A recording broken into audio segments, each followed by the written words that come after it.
आणि नुकतीच राष्ट्रवादी संदर्भातली एक बातमी चर्चेत होती ती अशी की राज्यसभेची सुनेत्रा पवारांच्या राजीनाम्यानंतर जी जागा रिक्त झालेली होती त्या जागेवरती खासदार म्हणून जायला मंत्री छगन भुजबळ कमालीचे उत्सुक होते।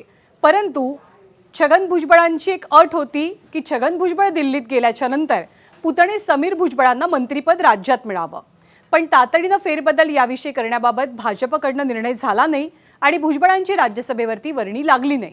पण या सगळ्या घडामोडींमुळे भुजबळ पक्षात नाराज असल्याची चर्चा राजकीय वर्तुळात रंगली आणि याबद्दल स्वतः भुजबळांनी आज भाष्य करताना काय म्हटलं तेही पाहूया। मी सांगितलं होतं मला जायचं आहे 15 दिवस अगोदरपासून। जे काही आमचे काही नेते आहेत त्यांचे सुद्धा जे काही कर्तबगार जे आहेत लेकरं आहेत त्यांना सुद्धा तुम्ही संधी दिलेली आहे इकडे किंवा तिकडे।